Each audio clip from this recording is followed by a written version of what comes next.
Bismillahirrahmanirrahim. Assalamualaikum warahmatullahi wabarakatuh. Waalaikumsalam warahmatullahi wabarakatuh. Alhamdulillahirabbil alamin wassalatu wassalamu ala asyrafil anbiya'i wal mursalin wa ala alihi wa ashabihi wa man walah. Allahumma anfa'na bima 'allamtana wa 'allimna ma yanfa'una wa zidna 'ilma. Saya minta maaf ini terlambat masuk lagi menangani mahasiswa UT, tidak terasa lewat jam 6. Ya, langsung saya tinggalkan. Baik, pada kesempatan ini kita lanjutkan terkait dengan Kitab Thaharah. Jadi kalau di dalam himpunan putusan tarjih yang ketiga itu tidak dijelaskan secara detail, tetapi di dalam tuntunan itu misalkan ada kan 3 persiapannya, 3 item dalam putusan itu. Yang pertama itu terkait dengan definisi dan dasar hukum salat. Yang kedua adalah persiapan yang harus dilakukan sebelum salat, dan yang ketiga adalah tuntunan salat, tata cara salatnya. Di bagian kedua itu ada terkait dengan persiapan salat. Nah, di antara itu adalah suci dari hadas kecil dan hadas besar. Nah, suci dari hadas besar berarti ini taharah bagian dari persiapan salat. Jadi kalau namanya persiapan itu berarti berada di luar. Makanya distilahkan bahwa suci itu syarat sah salat. Karena bagian luar yang menentukan kesahihan suatu ibadah. Jadi beda kalau yang sudah masuk rukun, berarti takbiratul ihram, ataukah dia ruku, sujud, itu bagian dari rukun. Ya, nanti masuk kategori bahasan kaifiyatus shalah. Nah, sekarang ini ya, di jilid 1 dipisahkan itu. Kalau jilid 2 dia berada digabung dalam persiapan-persiapannya. Ya, lalu kita sudah berada ya pada poin yang ke-11. Ya, ini ya, waksil wajhaka salasan bimassil ma'qaini wa italatil ghaslihi. Itu di bagian ini bahwa dalam di antara sunnah-sunnah dan wajib-wajib wudu itu ini adalah rangkuman semuanya. Jadi tidak menjelaskan dalam himpunan ini mana yang wajib dan mana yang sunnah. Ya, yang lalu sudah saya jelaskan mana yang masuk kategori wajib. Ya, wajib itu yang ada di dalam ayat surah Al-Maidah ayat 6. Jadi mulai daripada mencuci wajah, jadi membasuh wajah, membasuh kedua tangan hingga siku, lalu mengusap kepala, dan terakhir membasuh kaki, mencuci kaki. Dan tertib, itu disebut dengan rukun-rukun wudu. Artinya kalau itu tidak terwujud, tidak terlaksana, batal. Nah, sisanya ini masuk kategori sunnah-sunnah wudu. Nah, di cara berwudu ini dijelaskan semuanya, baik yang sifatnya wajib maupun yang sifatnya sunnah. Nah, tidak ada keterangan mana yang wajib. Dan secara implikasi tidak dijelaskan. Ya, kita jelaskan yang lalu bahwa kalau wajib itu ditinggal maka batal. Sedangkan kalau sunnah-sunnah wudu ya ditinggalkan tidak membatalkan, tetapi hukumnya makruh. Artinya makruh tetap sah taharanya, tetap saja, tetapi dia berkekurangan dan itu seharusnya tidak dilakukan. Dalam tuntunan tarjih memaksimalkan pelaksanaan ibadah. Ya, baik rukunnya maupun sunnah-sunnah. Nah, urutan-urutan itu misalnya niat seperti yang disebutkan, baca basmalah, niat karena Allah, mencuci kedua tangan. Nah, ini masuk sunnah-sunnah. Mencuci kedua tangan 3 kali. Nah, itu disunahkan juga adalah bersiwak wastanna bil araqi aw nahwih. Nah, itu yang kita sebutkan yang lalu. Jadi bersiwak dengan menggunakan kayu ataukah yang semacamnya. Ya, ataukah semacamnya. Kemudian yang selanjutnya adalah summat mada, tamat mada wastanshi min kaffin wahidin. Lalu ini adalah berkumur-kumur dan mengisap air itu dari satu kali, ya, satu kali telapak tangan, dan dibolehkan berlebih selama tidak berpuasa. Maksil wajhaka salasan. Nah, ini baru masuk membasuh wajah 3 kali. Nah, termasuk di dalamnya masil ma'kaini, mengusap 2 sudut mata. Nah, kan ini agak rawan kalau tidak disengaja bisa terluput. Wa italati ghaslihi, dan dianjurkan untuk menyempurnakannya itu melebihkannya dalam membasuh. Jadi tidak pas-pas, harus ada lebih, harus ada lebih. Ma'addalaki, dengan digosok. Wa takhallal lihyataka, ini yang punya jenggot misalnya, maka harus disela-sela. Nah, itu dari wajah, ya, ataukah dari ke tangan. Ya, kalau di wajah harus di sela-sela. Bagaimana itu bagian wajah? Nah, wajah itu tidak termasuk leher. Jadi kalau leher ini, nah itu bukan bagiannya, cukup di bagian wajah saja. Dan leher bukan bagian dari wajah. Ya. Wa khallil al-asabi'. Nah, disunahkan pula itu selai-selai jari. Nah, ini kemarin karena menanyakan bagaimana kalau di jari-jarinya itu ada cincin. Ini agak menyulitkan mungkin. Ya, kalau sudah, ya, maka kalau ada cincin yang digunakan maka harus disela-sela itu supaya terkena dengan air. Kalau tidak memungkinkan dilepaskan. Ma'italati ghaslihima, dan juga dianjurkan untuk membasuh dan melebihkannya. Menjadi melebihkan membasuh kedua tangan. Ya, jadi misalnya ke siku bisa di atas lagi lebih daripada siku. Nah, di antara sunnahnya itu juga adalah yang ke-15 itu wabda bil yumna. Nah, itu memulai dari yang kanan. Jadi yang kanan ini masuk kategori sunnah-sunnah. Jadi kalau ada yang kiri, misalnya lebih dahulu kiri, kemudian baru kanan, apa hukumnya itu? Ya, tetap sah wudunya. Hanya ini hukumnya makruh. Hukumnya makruh. Tidak dikatakan wajib, karena terkait dengan ini, itu tidak disebutkan di dalam ayat. Yang ada itu adalah hanya urutan-urutan saja. Adapun dari sisi kanan dulu, baru kiri dulu, itu masuk kategori keutamaan-keutamaan. Wabda bil yumna, maka hendaklah memulai itu dengan yang kanan, dari yang kanan. Karena Nabi SAW itu menyukai segala sesuatunya itu dari kanan. Nah, Rasulullah SAW dalam hadisnya itu bisa dilihat di halaman 56. Karena Rasulullah SAW yuhibbut tayamuna fi tana'ulihi wa tarajjulihi wa tuhurihi wa fi sya'ni kulli. Jadi kanan itu identik dengan kebajikan. Namanya ashabul yamin. Ya, karena sesuatu, makanya Nabi SAW itu menyukai ya, yang sifatnya mendahulukan kanannya dalam berbagai hal. Ya, misalnya menggunakan sendal. Jadi kalau memulai menggunakan sendal, kanan dulu baru kiri. Jadi kaki kanan masukkan, lalu kaki kiri. Watara julihi, dan juga dalam menyisir yang punya rambut. Yang tidak punya rambut tidak bisa disisir. Yang punya rambut. Nah, mulai daripada yang kanan dulu.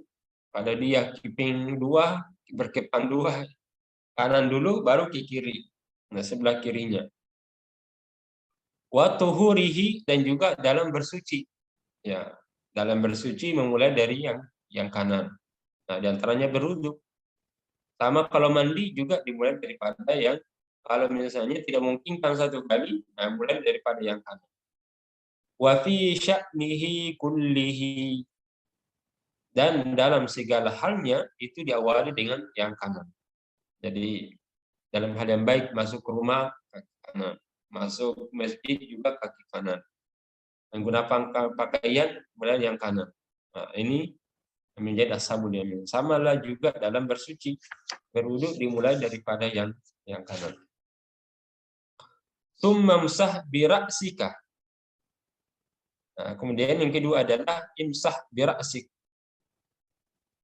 Nah, ini usaplah kepalamu. Nah, berarti usap itu sebagian. Au bi nasiyatika wa 'alal imamati, dan ubun-ubunmu dan atas surbanmu. Ini kalau imamah. Nah, kalau misalnya menggunakan imamah, maka cukup membasuh saja di atasnya. Ya, ini berdasarkan riwayat Imam At-Tirmizi. Bahwasanya Nabi SAW tawadda'a famasa binasiyatih wa 'alal imamati. Ya, Nabi SAW mengusap ubun-ubunnya dan juga di atas surbannya, di atas surbannya.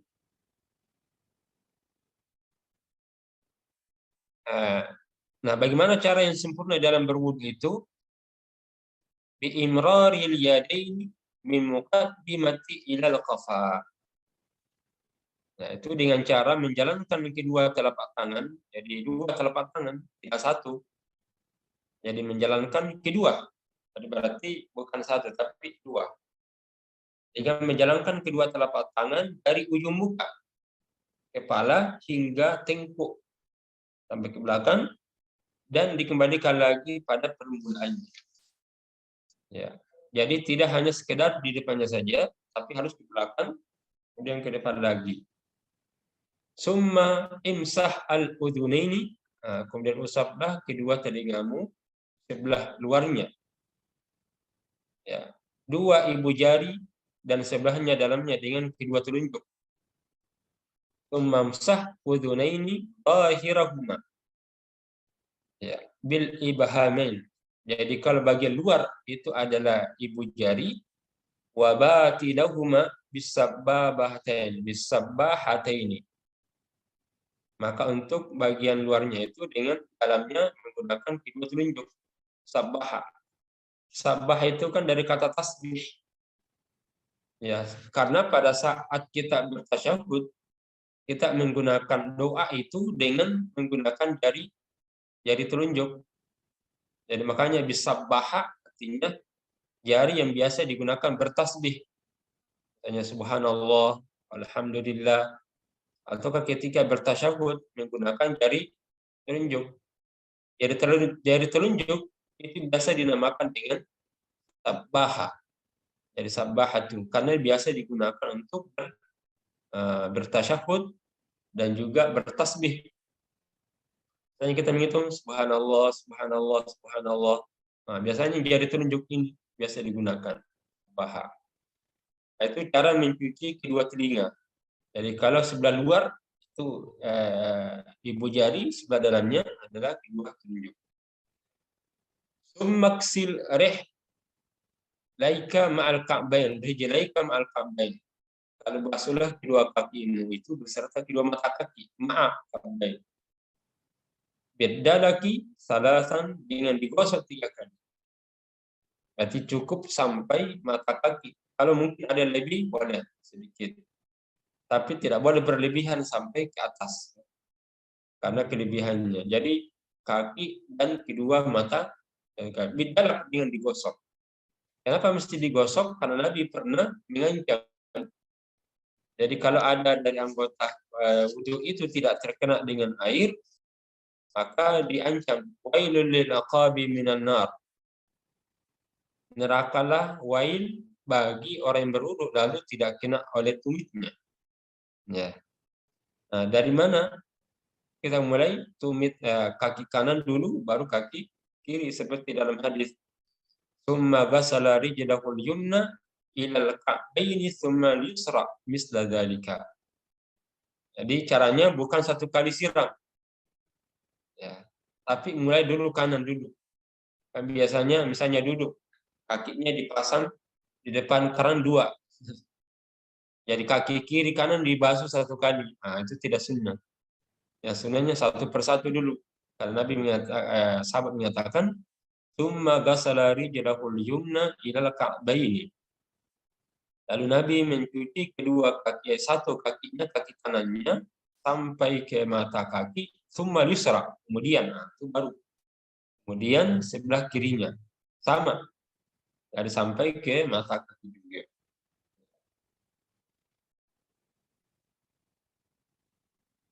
Wa khallil al-asabi' ma'a italati kasbihima. Jadi tetap di sela-sela itu, apalagi jari kan, kalau tidak sela-sela bisa saja tidak kena air. Dan dimulai daripada yang kanan, wabda yumna, wa ta'ahad ghaslahuma. Dan sempurnakanlah membasuh kedua kaki itu. Jadi perlu diingat ada perintah dari Nabi SAW terkait dengan menyempurnakan. Wa ta'ahad. Ya, itu disebut dengan isbagul wudu. Nah, isbagul wudu. Jadi ada suatu ketika ini, kenapa Arji mengingatkan wa ta'ahad ghaslahuma. Dan hendaklah menyempurnakan membasuh kedua kaki. Ini latar belakangnya adalah ada seorang itu datang kepada Nabi SAW. Anna rajulan ja'a Rasulullah SAW. Ini bisa lihat di halaman 58, nomor 23. Waqad tawadda'a. Nah, ada orang laki-laki datang kepada Nabi, sudah berwudu. Wa taraka ala qadamihi. Lalu ada ini meninggalkan sebagian kecil itu telapak kakinya. Itu selebar kuku. Jadi ada selebar kuku. Mau di'al-zifur. Faqala lahu, lalu Nabi SAW menyatakan, irji' fa'ahsin al-wudu'a. Jadi Nabi mengatakan kepadanya, kembalilah. Jadi kembalilah kamu, perbaiki wudukmu. Jadi ini sama salat. Kalau dia tidak mutma'ninah, itu sama kalau dia berwudu tidak sempurna. Jadi kesempurnaan salat itu tumakninah. Kesempurnaan wudu adalah meratakan, menyempurnakan. Kalau tidak terkena bagian kecil, maka Nabi menyuruh fa'ahsin al-wudu'a. Nah, perbaiki itu berarti dianggap pembatal, dianggap tidak sah. Qala faraja'a fatawadda'a fasalla. Lalu orang itu pun kembali, lalu berwudu dan kemudian dia salat. Jadi salat bisa batal karena wudunya tidak sempurna. Lalu dalam hadis yang lain beliau mengancam, wailun lil aqabi minan nar. Neraka wail itu bagi orang yang tidak sempurna mencuci tumitnya. Ini bagi siapa? Mereka yang ingin berwudu untuk melaksanakan salat. Baik. Setelah itu apa anjurannya setelah kita membaca? Jadi setelah kita sempurnakan wudhunya, tidak terburu-buru, dikatakan apa doanya? Asyhadu an la ilaha illallah wahdahu la syarika lah. Wa asyhadu anna Muhammadan abduhu wa rasuluh. Nah, ini adalah doa selesai berwudhu. Dari mana dasarnya hadis ini? Ya, jadi kita tidak menambahkan Allahumma ja'alni minat tawabin wa ja'alni minat mutatahhirin. Tapi cukup ini di riwayatnya dari riwayat Muslim. Jadi Umar bin Khattab itu meriwayatkan, ya Nabi SAW pernah bersabda, "Ma minkum min ahadin yatawadda." Ya, bisa dibuka di halaman 58 nomor 24. Kita baca 24. Bisa ada yang bisa bacakan hadisnya nomor 24 halaman 58 59. Ya. Ada saya lihat namanya Ibu Bulan, bisa dibaca. Ada buku di depannya nomor 24. Kanuni. Mohon maaf Ustadz, saya belum buka tarjih. Ya, dibuka.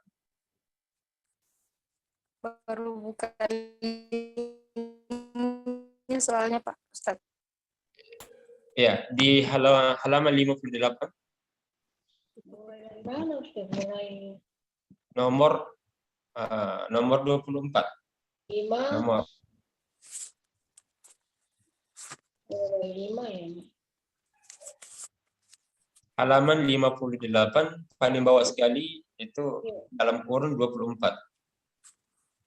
5 rawa yang itu ya Ustaz ya. Ya. 5 rawa Umar ibn Khattab. Bismillahirrahmanirrahim. 5 rawa Umar ibn Khattab radhiyallahu anhu qala innahu qala anifan Ya. ma minkum Ya. Terus mamin minkum min ahadi yatawadda'u fayusbihul wudu'a thumma yaqul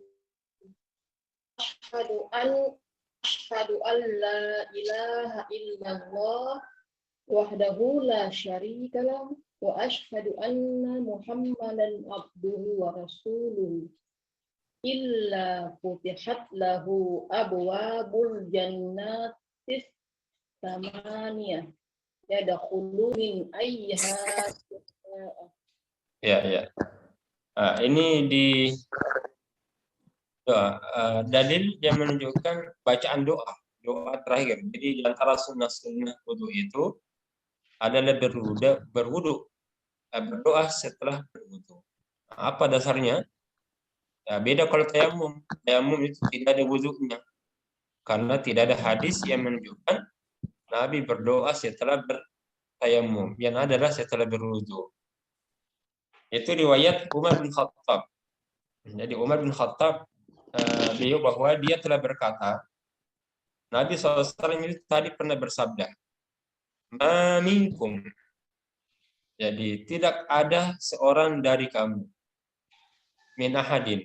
Tidak seorang pun ma minkum min ahadin, tidak seorang dari kamu ya tawaddau yang berwudu. Fayusbiqul wudu'a dengan menyempurnakan wudunya. Ya. Jadi tidak seorang kamu berwudu dengan menyempurnakan wudunya. Tsumma yaqulu, setelah itu dia berdoa.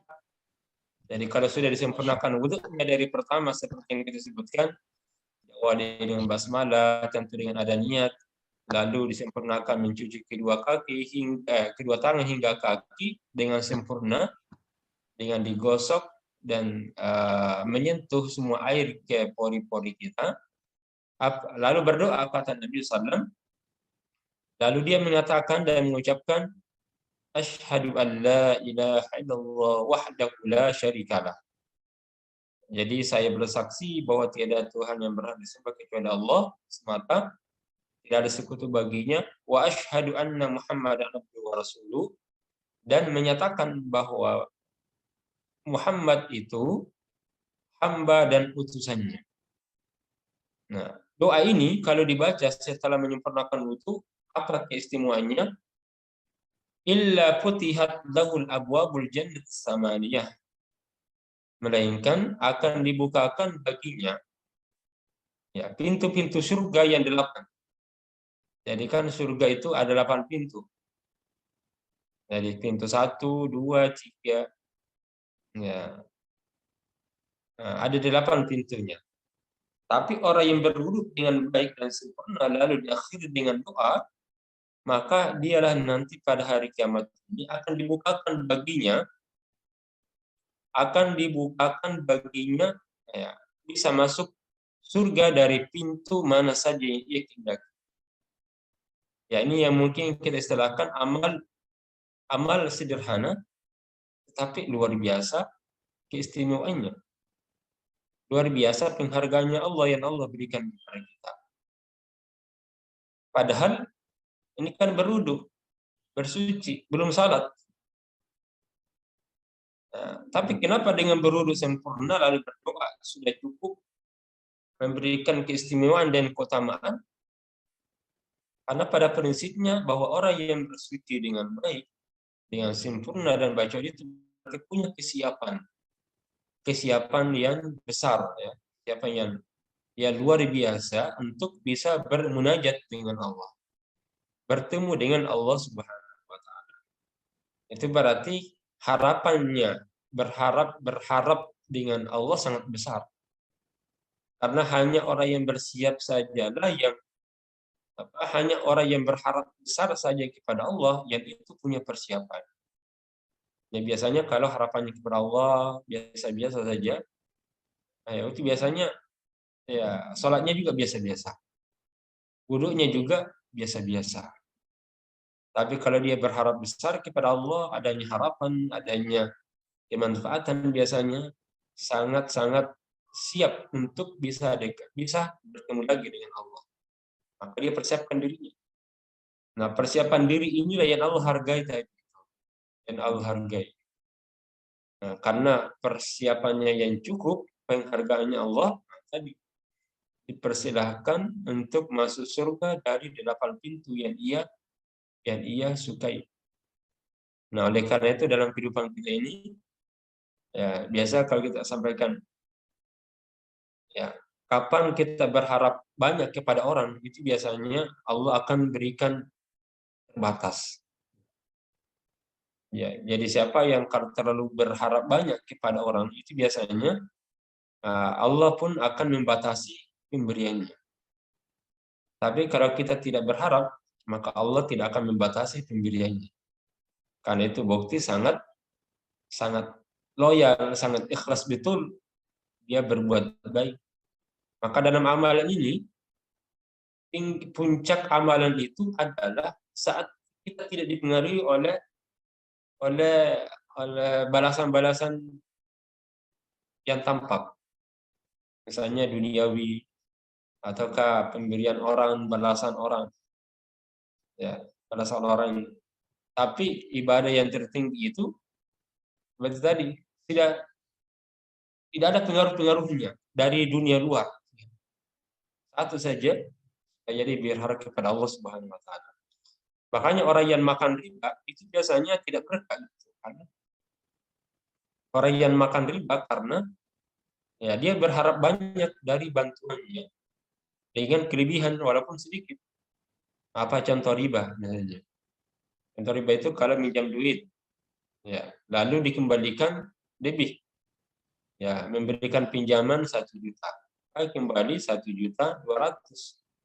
Nah 200 ini itu kelebihan. Kenapa biasanya orang yang meminjamkan minta lebih? Karena mau lebih daripada pemberiannya. Nah, kata Allah, orang yang seperti ini biasanya tidak ada di sisi Allah. Nah, kata Allah, wa ma ataitum min riba liyarbu fi amwalin nasi fala yarbu 'inda Allah. Jadi kalau ada orang yang mau menambahkan kelebihan harta manusia, maka pada hakikatnya tidak bertambah di hadapan Allah. Jadi misalnya siapa yang kasih pinjaman lalu mau lebih, ya tak 1.000 tak 100.000, itu menghancurkan apa yang ada di tangan Allah, hilang semuanya. Tapi wa ma ataitum min zakatin, dan apa yang kamu berikan karena dari zakat, turiduna wajah Allah, berharap wajah Allah, ikhlas. Faulaika humul mud'ifun, mereka ini yang dilipat gandakan. Ya. Baik, saya kembalikan. Jadi illa futihat lahu abwabul jannah samanya yadkhulu ayyuha syaa. Nah, ini akhir. Jadi akhir. Nah, sambil menjawab pertanyaan, ya, mungkin saya cukupkan sampai di sini dulu. Bahasan wudhu, ya, karena sudah selesai. Nanti masuk ke pembahasan al-masul khauf, ya. Ini. Ya, ada pun doanya yang menambahkan innallaha yuhibbut tawabin wa yuhibbul mutatahhirin, itu tidak disunnahkan karena hadisnya lemah. Baik. Iya. Saya kira itu dulu sementara sambil baca juga pertanyaannya di chat. Oh iya. Kita akan dulu mendarat. Ya, terima kasih Ustadz. Alhamdulillah kajiannya luar biasa untuk Kamis pagi kita tentang wudhu dan kemudian sampai doanya. Ya, alhamdulillah, dan ternyata ada banyak hal yang kita dapatkan hari ini tentang kesempurnaan berwudhu, dan saya persilahkan kepada teman-teman. Ya, saya mendahului pertanyaan yang telah masuk dulu melalui chat Zoom kita. Ketika ada waktu, masih ada sisa, saya pertanyaan secara langsung bisa kita berikan kesempatan. Saya bacakan Ustadz pertanyaan pertama dari Kak Fitriani Nur Salam. Ini terkait tentang wudhu. Bagaimana Ustadz kalau membasuh kaki secara terpisah, misalnya kalau lagi wudhu di kamar mandi kemudian tiba-tiba air mati, jadi nanti disempurnakan lagi di luar. Dan yang kedua, apakah doa wudhu dan tayamum itu beda? Silakan Ustadz untuk pertanyaan Kak Fitriani. Baik, jadi asal wudhu itu adalah berturut-turut. Jadi berturut-turut, ada namanya berturut-turut, beruntut. Misalnya Nabi SAW menyatakan, فَإِذَا كُنْتِ إِلَى الصَّلَاةِ فَاغْسِلُوا وُجُوهَكُمْ وَأَيْدِيَكُمْ إِلَى الْمَرَافِقِ وَامْسَحُوا بِرُؤُوسِكُمْ وَأَرْجُلَكُمْ إِلَى الْكَعْبَيْنِ.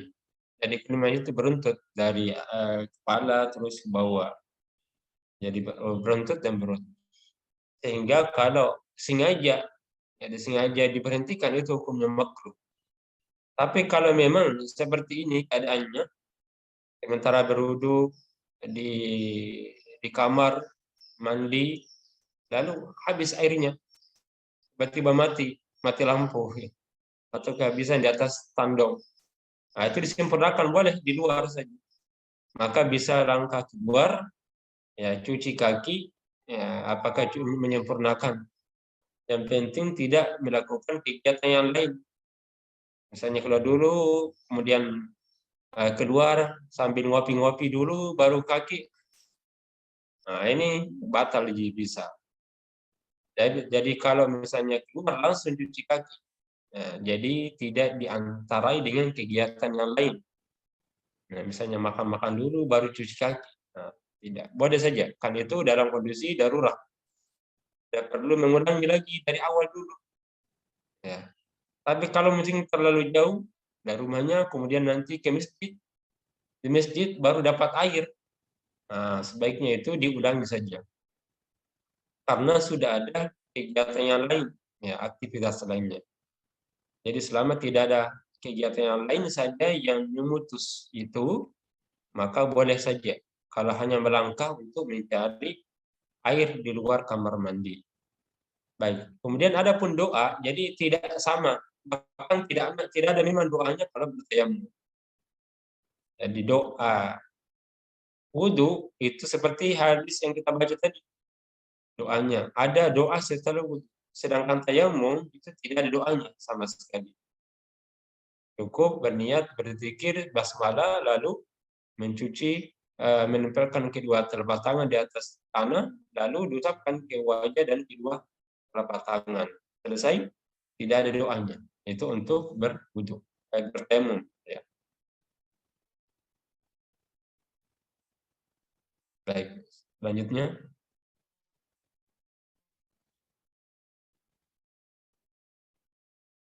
Teranmuti Pak. Teranmuti. Ya. Iya. Mohon maaf. Itu tadi Kak Fitri jawaban dari Ustadz. Terima kasih atas jawabannya. Pertanyaan kedua, ini dari Kak Hajrah. Maaf Ustadz, tadi saya kalau tidak salah dengar kita sampaikan bagian mencuci kaki harus sampai mata kaki, kalaupun harus lebih hanya di atas mata kaki dan tidak boleh berlebihan. Lalu bagaimana hukumnya kalau orang berwudu sampai ke betis atau lutut? Sebelumnya terima kasih. Ya, tafadhal Ustaz. Jadi di dalam putusan ini ya, dijelaskan wa khallil asabi' ma'a italati kasbihima. maka hendaklah itu sela-sela jari kaki kamu dengan melebihkan, membasuh keduanya. Jadi melebihkan ini bisa bermakna memperbanyak, kemudian juga lebih dari mata kaki. Nah, kenapa tidak sampai ke betis? Karena kelebihannya itu adalah sedikit dari yang jelas dari mata kaki. Sehingga kalau sampai ke lutut, sampai ke betis, bahkan itu bagian dari israf. Bagian dari israf berlebih-lebihan. Nah, padahal kita dianjurkan untuk tidak berlebih-lebihan di dalam berwudu menggunakan air. Yaitu berarti melakukan membasahi anggota wudu yang utama saja, yang merupakan bagian utama di dalam wudu. Sehingga kalau sampai lutut itu masuk kategori israf. Walaupun ini tidak membatalkan, ya tidak membatalkan, karena bukan pembatal wudu, itu berlebihan. Hanya dianggap tadi israf masuk kategori makruh. Karena disunahkan dalam berwudu itu adalah iktisad. Iktisad itu artinya sederhana, tidak berlebihan, secukupnya, irit, tapi juga tidak boleh terlalu irit. Secukupnya air yang kita gunakan. Sebab kecuali kalau sifatnya biasa saja, kan biasa orang mau segar-segar, mau basah sedikit, boleh saja. Tapi itu bukan bagian dari rangkaian wudu. Wudu itu adalah melebihkan sedikit dari anggota, dari tangan kah ataukah dari kaki. Kalau betis itu berarti sudah bagian lain kan? Ya, yang dimaksud itu adalah mata kaki, tetapi masih dihitung sebagai mata kakinya. Nah, kalau sudah sampai lutut lebih tinggi lagi, itu justru ya berlebihan. Tapi sekali lagi itu tidak membatalkan, tapi hukumnya makruh saja.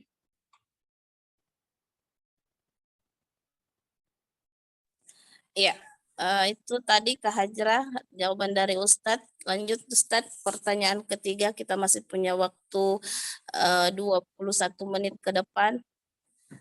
Pertanyaan ketiga saya urutkan sesuai dengan chat yang masuk ya. Ini dari saudara kita, saudara saya Rosnawati, mungkin di luar dari materi kita hari ini Ustadz, tapi tidak apa-apa, mungkin Ustadz bisa menjawab. Pertanyaannya, jika ada teman yang meminjam uang, kemudian ketika mengembalikan dia lebihkan padahal kita tidak meminta, apakah itu termasuk riba? Iya, silakan Ya, Ustadz. ini masuk ke riba. Kenapa? Biar tidak dipinjam, tidak diminta, karena dia memberi itu karena memang dia meminjam. Coba seandainya dia tidak pinjam, dia tidak apa-apa itu. Tidak kasih.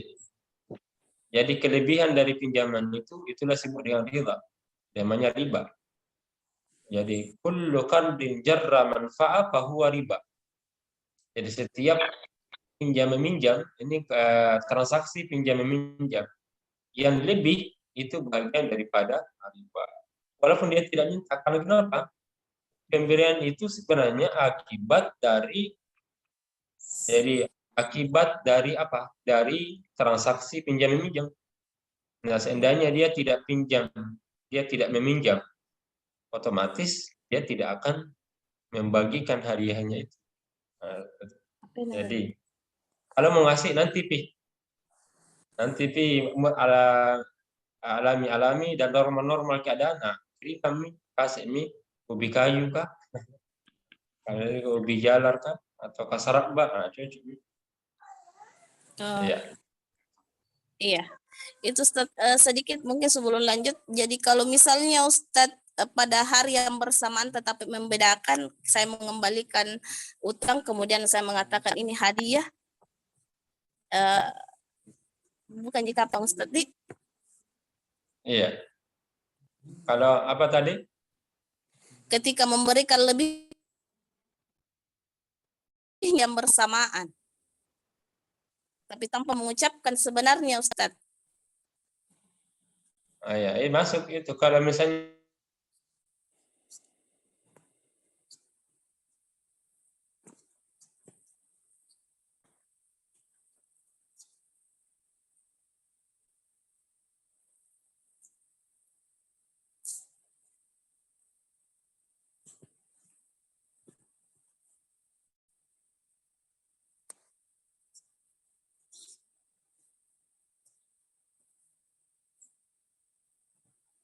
Halo.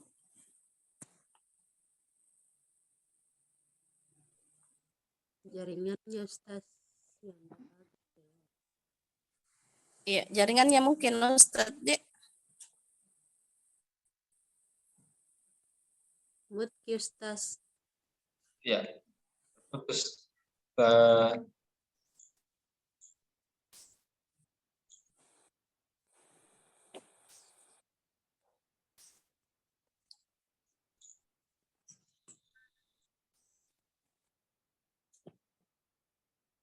Ya, silakan Ustaz.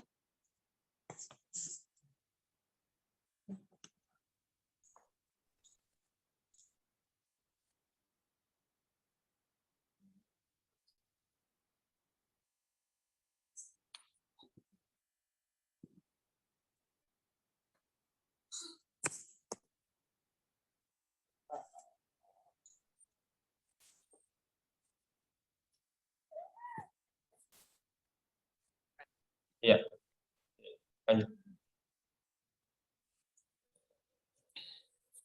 Ya. Baik.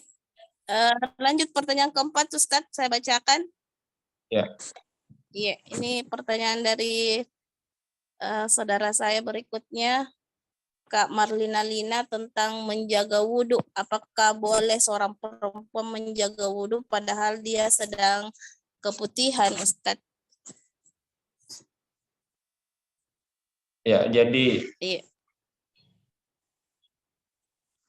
nah di dalam hal jadi kan ada hal yang namanya wudhu, berarti untuk bersuci dari hadas kecil dan hadas kecil yang cara berwudhu.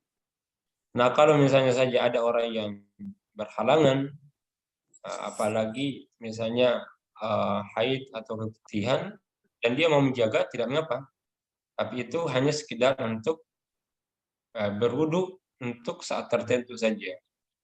Ya, karena pada prinsipnya berwudhu itu kan untuk bersuci, mengangkat hadas kecil. Tapi untuk memperbaharui itu bagus. Ya, dalam kondisi walaupun belum bisa dia salat. Iya. Baik. Kalau Ustadz, kalau mohon maaf ini, Ya. mungkin saya perjelas pertanyaannya Kak Karlina. Kalau dia keputihan kan bisa disolat Ustadz. Bagaimana itu yang menjaga wudhunya sampai sholat duhur atau salat berikutnya Ustadz? Apakah masih bisa tanpa berwudhu kembali ketika dia masih menjaga? Ya bisa selama dia bersuci, maka selama dia suci maka boleh. Tapi kalau misalnya keluar lagi, bagus dibersihkan lalu mulai lagi. Ya saya jadi cukup untuk satu kali waktu salat saja. Oh, Sebaiknya. Yang kedua dia bersihkan lalu bersuci. Setelah itu kalau tidak keluar maka dilanjutkan, bisa untuk beberapa salat selama tidak batal. ya, untuk menjaga mungkin lebih baiknya berwudhu kembali Ustadz. Ya, bagus, karena itu namanya tajdid wudhu. Ada pembaharuan wudhu dilakukan. Ya. Ya, terima kasih Ustadz. Jawabannya satu pertanyaan mungkin karena kita tersisa 4 menuju itu. Ini dari pertanyaan dari Kak Jayati. Bagaimana Ustadz kalau orang yang berwudhu secara berganti? Iya, silakan Ustadz. Ya. Ini khilafus sunnah, jadi bagusnya kanan menyempurnakan kemudian sebelah kiri. Jadi kalau dia gunakan bergantian, karena biasa adalah beliau membasuh kaki kanannya baru kaki kirinya. Pun kalau terjadi itu namanya khilafus sunnah, tapi hukumnya makruh.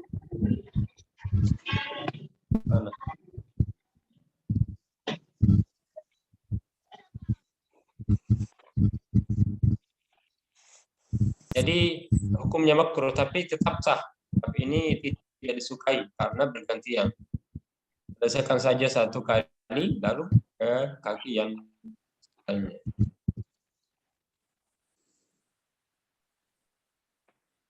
Atau mutki dulu yang lain. Baik. Terus untuk Marlina, bahwa ada orang berwuduk di rumah dan kemudian menuju tempat salat. Tapi di perjalanan injak kotoran. Nah, tidak perlu, cukup cuci kaki saja. Nah, kan ada kotoran yang najis. Nah, kalau misalnya najis, itu harus dihilangkan saja. Pada prinsipnya menghilangkan. Karena itu tidak membatalkan. Sama kalau di pakaian. Jadi kalau pakaian itu ada kotorannya, maka kotorannya saja yang dihilangkan. Ya, sama kalau misalnya kaki kita berwuduk, maka dihilangkan saja, maka tidak perlu lagi wuduk lagi. Ya. Kalau kotorannya dihilangkan kotorannya. Terus Ada 2 menit untuk pertanyaan terakhir. Kalau Ya. berwudu terus memakai make up yang mengandung air, apakah membatalkan wudu? tidak membatalkan karena bukan pembatal itu. Yang membatalkan itu yang keluar dari 2 lubang. Jadi kalau misalnya menggunakan make up tidak membatalkan. Kecuali kalau sebelum berwudu lalu make up agak tebal dan itu tidak sampai ke pori-pori dalam, nah, itu bisa tidak sempurna wudunya. Tapi kalau dia berwudu dulu lalu menggunakan make up, itu bukan membatalkan. Ya. Iya. Harus dihapus make up-nya dulu, Ustaz. Kalau sebelum berwudu, Iya, sebelum kayak sampai air itu ke kulit, kan intinya sampainya air ke kulit. mungkin cukup Ustaz untuk pertanyaan kali ini karena Ya. Terima kasih atas Sampai, pertanyaan. Kak. Iya. Masih ada satu, Kak. Memperjelas, Kak.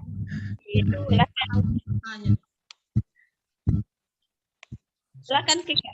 Yang Iya. mau Tadi saya dengar dibahas tentang riba, jadi saya ingin memperjelas.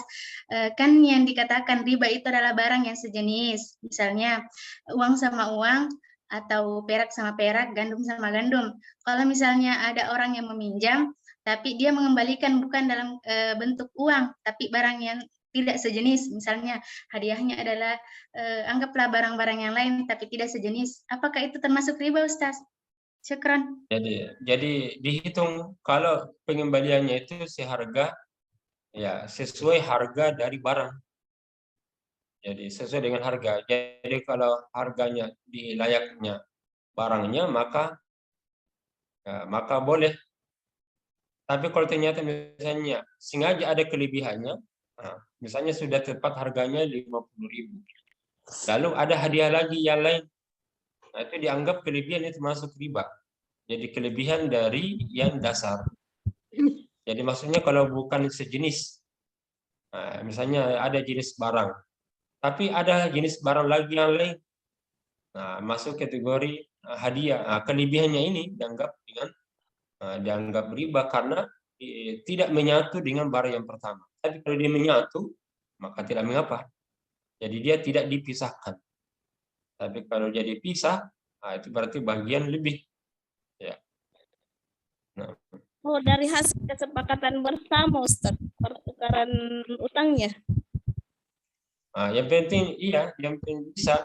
Yang penting bukan ada tambahannya kan, misalnya barang yang lain hanya dikasih pulpen, tapi ternyata ditambahkan ada jenis barang yang lain dengan niat hadiah.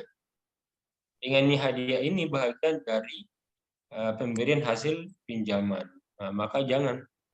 Tapi kalau ada satu paket, ini saya berikan ini tanpa dipisahkan, ini hadiah, ini utang dan sebagainya, satu kali paket diberikan, itu tidak mengapa, boleh saja. Ya, karena beda jenis. Ya. Ya, demikian Ustaz. Ya, saya Iya. kira cukup. Ya, alhamdulillah ulasan kita pagi ini terkait tentang wudhu, kemudian bonus dari Ustadz tentang pembahasan riba yang mungkin yang kita tidak tahu, dan alhamdulillah menambah informasi kita hari ini. Dan terkait wudhu sudah selesai sampai doanya tadi dibahas oleh Ustadz tentang syarat. Ternyata itu 4 syarat sah sholat dan yang lainnya adalah sunnah, dan ketika ingin mendapatkan kemuliaan lebih tinggi maka laksanakan sunnah yang dicontohkan oleh Rasulullah. Dan pahala yang kemudian yang diberikan oleh Allah itu adalah 8 pintu surga yang kemudian terbuka lebar untuk kita semua, dan kita tinggal memilih yang mana yang kita inginkan ketika kita mengamalkan doa wudhu tadi. Terima kasih Ustadz atas ilmu-ilmunya. Semoga Allah melipat gandakan pahala dan memberikan pahala yang berlipat-lipat. Syukran Ustadz atas mewakili teman-teman pimpinan wilayah Sulawesi Selatan. Ya. Closing statement dulu. Ya. Kenapa? Closing statement. Di akhir ya. Baik, saya kira untuk terakhir kali saya menyampaikan bahwa ya penghargaan Allah itu terkadang Allah memandang dari kesiapan yang kita laksanakan, persiapan yang kita lakukan. Semakin tinggi persiapan yang kita lakukan, maka semakin tinggi penghargaan Allah. Karena itu bukti bahwa kita berharap banyak kepada Allah. Nah, berharap banyak kepada Allah, pasti Allah akan persiapkan dengan penghargaan yang banyak pula. Karena itu, mari dalam melaksanakan ibadah, kesiapan itu penting. Karena bagian dari kecintaan kita kepada Allah Azza wa Jalla dalam beribadah. Demikian. Assalamualaikum warahmatullahi wabarakatuh. Waalaikumsalam.